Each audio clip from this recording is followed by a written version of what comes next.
If we look at how Western civilization has evolved since the 1960s, one word comes to mind: progressive.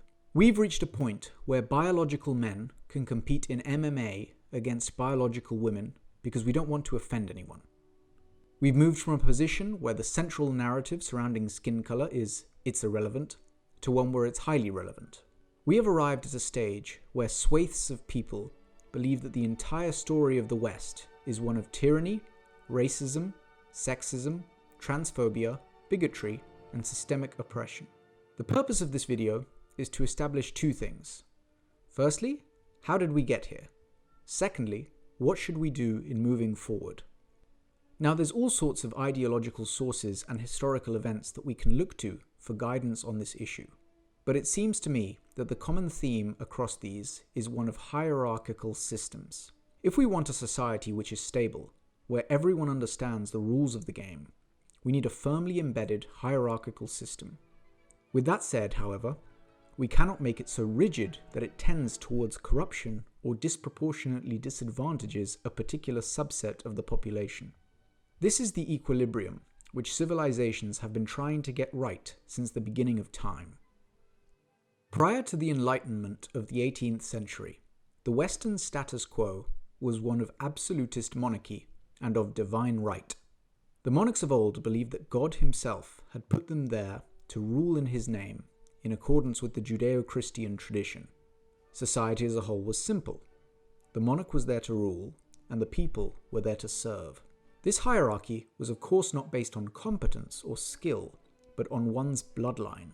If you were fortunate enough to be born into the right family, you were blessed for life. If not, you most likely struggled for survival. But this all began to change in the 18th century. A group of radical thinkers were beginning to question everything from religious dogma to the notion of sovereignty. What were the rights of man? And what was his role in society? This went on to develop the famous ideas of liberty for the individual, fraternity amongst the people, and equal rights under the law. Another significant development over the course of the period was the evolution of science and the general diffusion of the scientific method, which had been introduced by Francis Bacon a century prior. The fact that truth was increasingly seen through an eye of careful observation and rigorous skepticism led to all kinds of questions as to the origins of the world and of the validity of religion. The ideas of the Enlightenment culminated in the French Revolution of 1789, where one of the oldest monarchical dynasties was overthrown, its leaders executed, and a new world order being formed. Now, in very simple terms, if we abstract out the core lesson on the Enlightenment, what we see is a trend that has been repeated over the last 250 years in both good and bad. The trend is something like this. If we think of society as a game, then we are all currently operating within a set of rules to this game. As with any game, the particular rules in question can benefit one kind of person over another.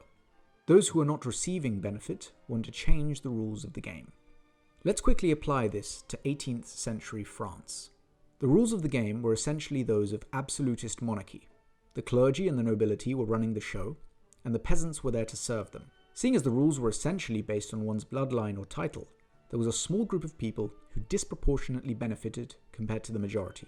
This led to the majority taking matters into their own hands and fighting to change the rules of society as part of the French Revolution. The same pattern emerged over the course of the 1960s. Prior to the counterculture, there was a significant degree of social conservatism. Religion formed a large part of the societal norm. We had a more homogeneous set of values.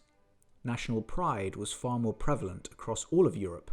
The concept of the nuclear family and that of gender roles were firmly established. During the 1960s, you had a schism between the old traditions and the new age.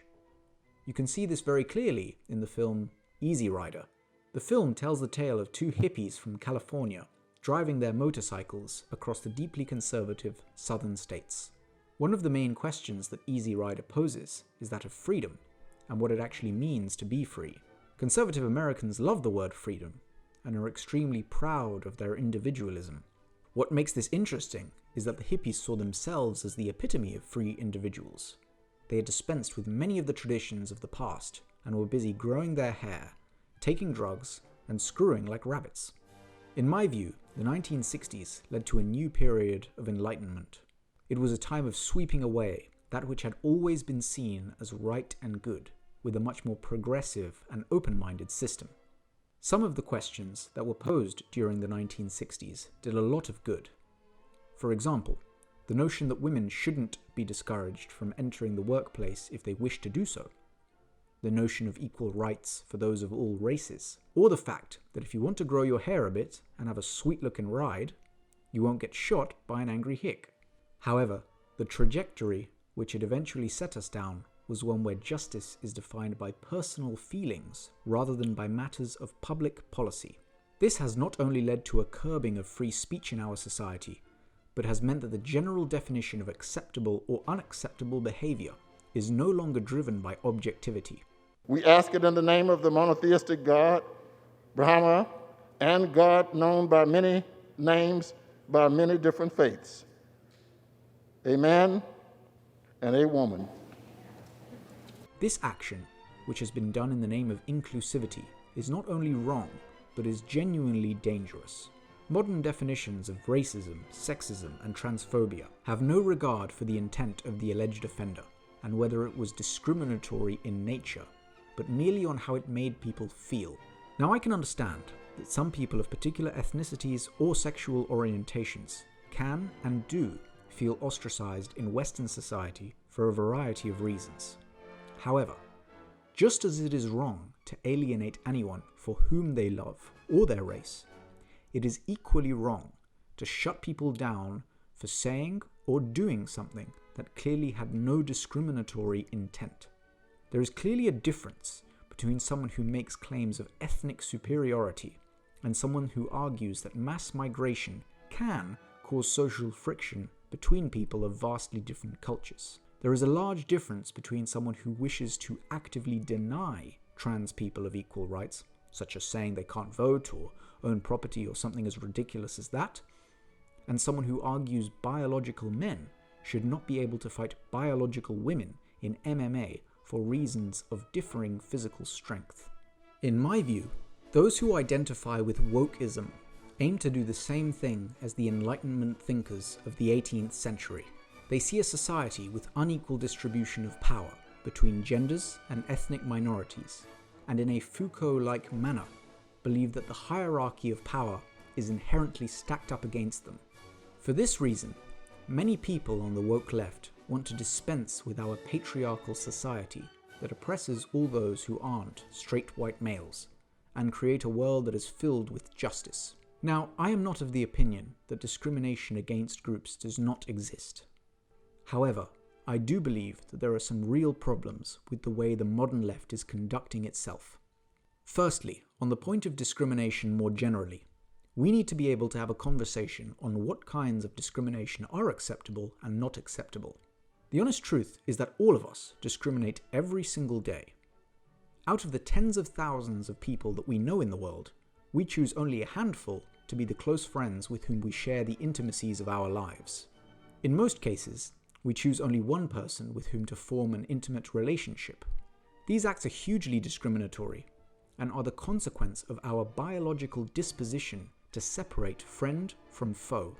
All of us discriminate on the basis of where we share common values, interests, and beliefs, and it is through this very discrimination that we acquire meaning in our relationships. But the issue is, where is the line between surrounding ourselves with those people who add meaning to our lives and actively excluding those who are not so much like us? This is an extremely difficult question, and it's not one that I know the answer to.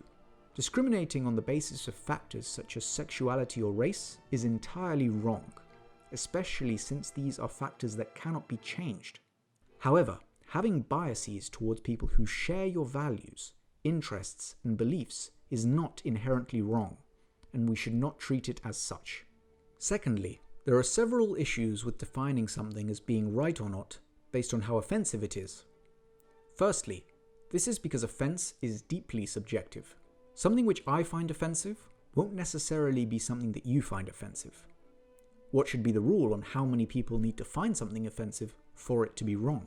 Furthermore, just because something causes offense it doesn't mean that what was said was either incorrect or not worthy of close examination. What if somebody says something that many people find deeply offensive, but had no intent whatsoever to discriminate or to maliciously degrade someone of a particular group?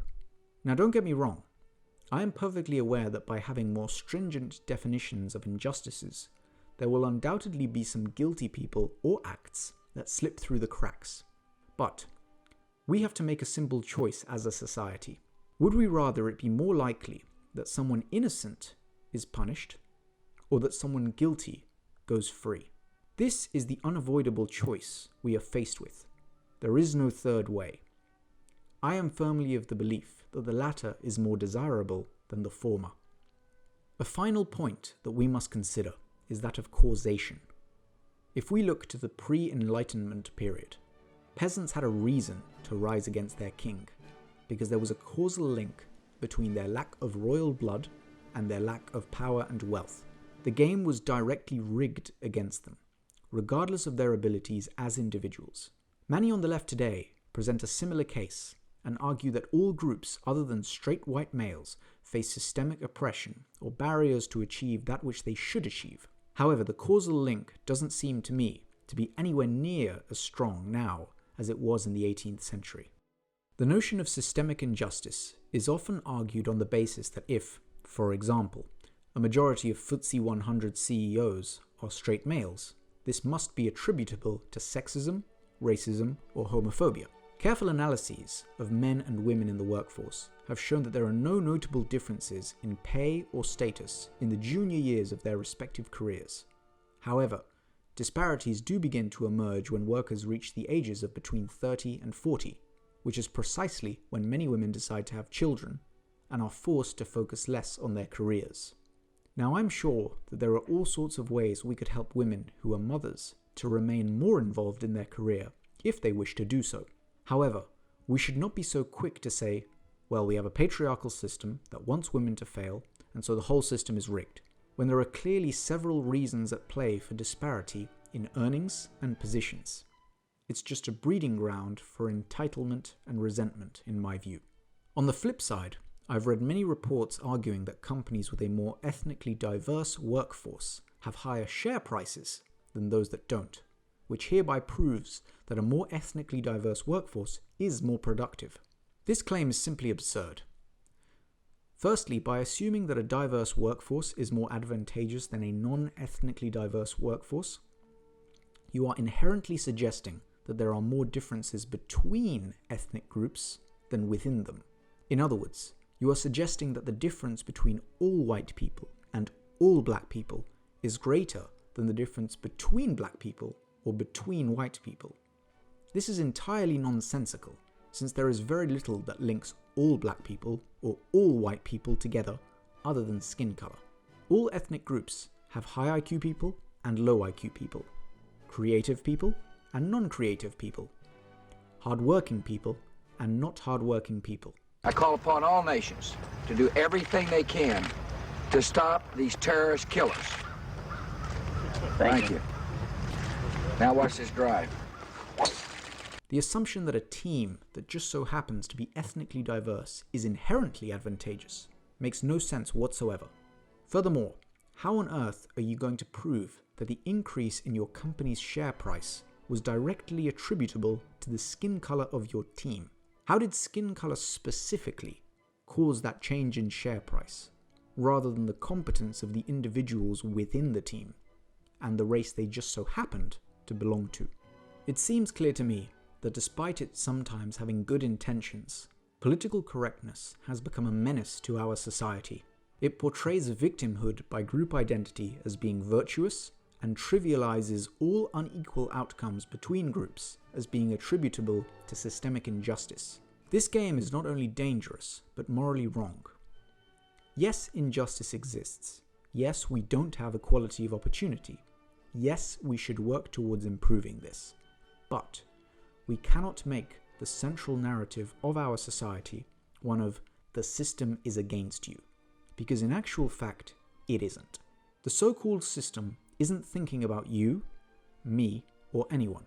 It's thinking about itself, just like the rest of us. And to be honest, that's not such a bad place to start.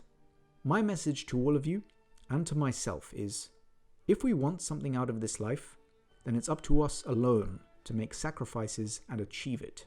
We should all learn to adopt a little more humility and work on fixing ourselves before we criticize the world for how it is.